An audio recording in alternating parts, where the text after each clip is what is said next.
Welcome to SwitchCorner, my name is Alex, and today we're going to be taking a look at HunterX on the Nintendo Switch. It's the latest Metroidvania to hit the console, but can it stand alongside some of the greats? Well, hit subscribe, join us here on SwitchCorner for reviews and deals near daily, and let's get started.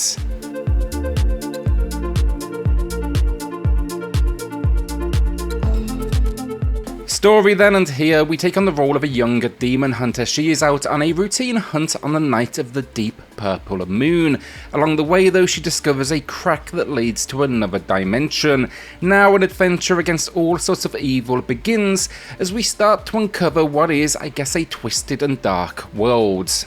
Honestly, the game's story, it is near to non-existent, and opening a dialogue box, some characters to talk to along the way. These are other hunters mostly, but I had little to no idea what was happening. So basically, yeah, do not come here for story, you really won't find any, and it was hard to invest in anyone in this world because the game, it really gives you no reason basically to. That said, do not click away just yet because the action is a whole lot better. Gameplay then, and what we have is a relatively traditional Metroidvania that's been given the anime visual style. Think almost Dead or School, but less gunplay, more hack and slash. I had no idea what to expect going in, but I'll tell you this up front, I have walked away seriously impressed. Opening the game then, it's going to teach you the basics while also allowing you to choose between easy or normal difficulty. A word of warning though here, even easy mode is a challenge as I did try both. Abilities then, controls here, they are movement, dash which gives you invincibility frames, and attack, occult which is a switchable magic attack, a mortal blow, that's a special that builds up under your attack meter, and then a guard. You can parry as well to develop some much needed moments of opportunity. You can also then set 4 items to quick access, and these are going to be navigated and used by the D-pad. You can also remap these controls should you choose to.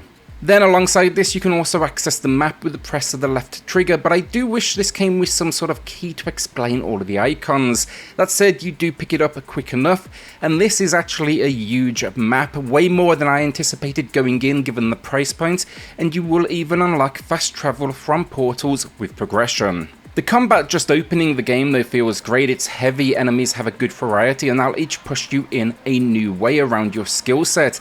With progression though comes a huge amount of options. You can change out your magic, you can get a new weapon, you can sell and buy items from a store of sorts, which is actually a character you meet early in the game, the priestess.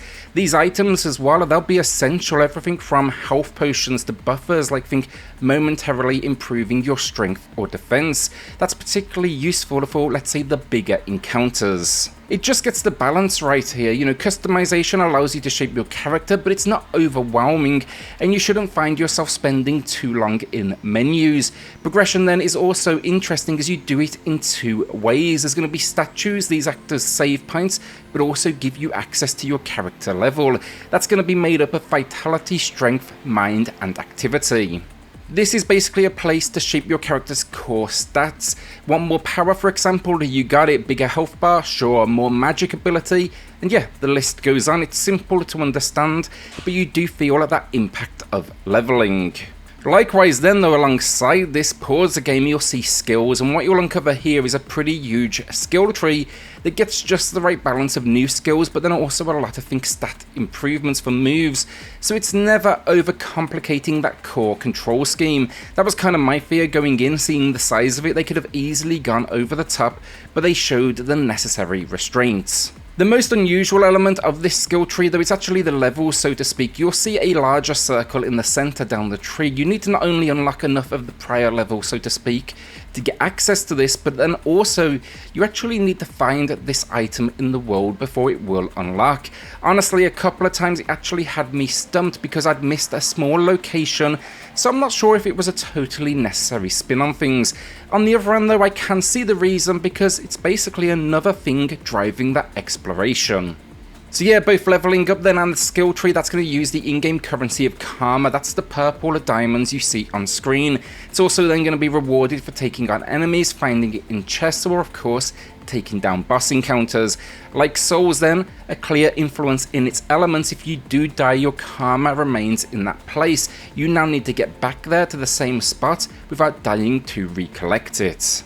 You'll get everything though skill-wise, from double dash abilities to better stuns to damage when you dash, even air dashes. That was my personal favourite. It's a longer list and it does it right because I was always excited to see what came next. The rest of the combat then, it will be boss encounters, as I've kind of mentioned.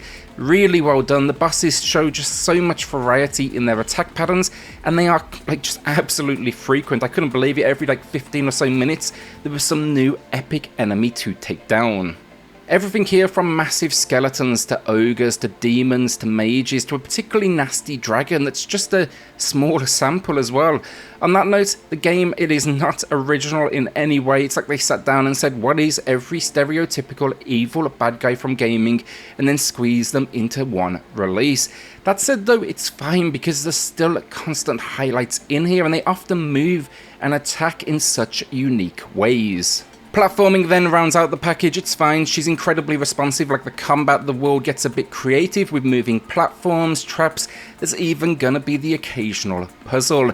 Really enjoyed the verticality of this world as well. Often there's not just doors on that ground level, but many that are above or even out of reach, being, you know, a traditional Metrodvania. Problems for the game on exploration, you'll find the occasional puzzle, somewhat random, not sure they were necessary, they kind of slow down the pacing. The platforming, occasionally it can seem you are connecting with a platform when you jump to it, but actually miss. I had a few very minor frame rates alongside this as well towards the end game, though like 99.9% of the time this game is fine. And then there's a few bosses where their attack patterns can crush you with stun locks. That is always unfair. But again, few and far between, so kind of minor moments of frustration, if anything. Overall, HunterX, gameplay-wise, it is a gem. Fun combat, fun exploration, the constant evolution of our character and enemies entertaining, and yeah, overall, I am really impressed. Graphically then, I like what they went for here. 2D in gameplay, but 3D in models. It's a huge map, as I said. They've kept the variety high though. Like, sure, it's never bright and colourful locations for the most part. It's definitely kind of embracing the gothic, but think castles, dungeons, city streets, volcanoes. Keeps the variety high, and that kept the engagement high at the same time. Characters then, both good and bad, had almost an old school charm to them for me, and the anime stylings definitely works out well. There is obvious pixelation throughout, but overall, liked what we got. Animations are a particular highlight for me, as we kind of see our power and abilities grow. Audio finally, and some minor sounds for our character, tones over anything else. Enemies and attacks sound good with the necessary weight behind them and speed. And then the music is a particular highlight. It's blending everything from orchestral to electronic, but it captures that mystical, almost medieval kind of vibe spot on. Really impressed with it. It drives up the intensity of each challenge ahead of you. So the final verdict on HunterX, a great surprise. I've had an absolute blast with this Metroidvania. It took me around 10 hours to wrap up, but I didn't see everything, and it constantly kept me on my toes with its kind of evolving skill tree, enemies and boss encounters. It's just so fast and fluid, and outside of the very occasional puzzle, just never really lets up on that pace. It's constantly pushing you forwards. The boss encounters though, they are the absolute highlight for me, and having one every like 10 to 15 minutes just keeps you coming back for more over and over. Like for example, I'll never forget that bloody dragon that made me try over and over again. Now look, realistically I should have walked away, leveled up and came back, but I'm stubborn and I absolutely paid for it.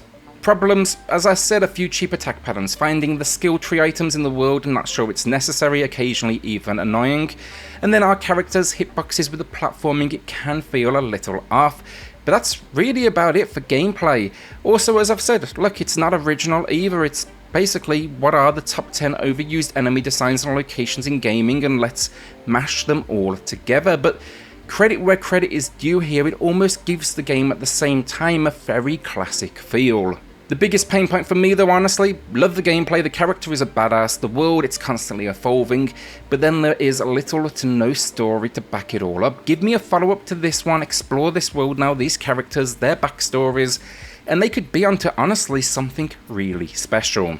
For this first attempt though, a great 8 out of 10 from me today, and to top it all off, it's even budget in price point. I really do think it is a steal. Will you be adding HunterX to the library then, or holding onto that cash? A shout out then to the patrons of the channel who are going above and beyond to support SwitchCorner. It helps more than you know, so thank you all so much. Then hit subscribe, join us here on SwitchCorner for reviews and deals near daily, and I'll see you all on the next video. Thanks everyone.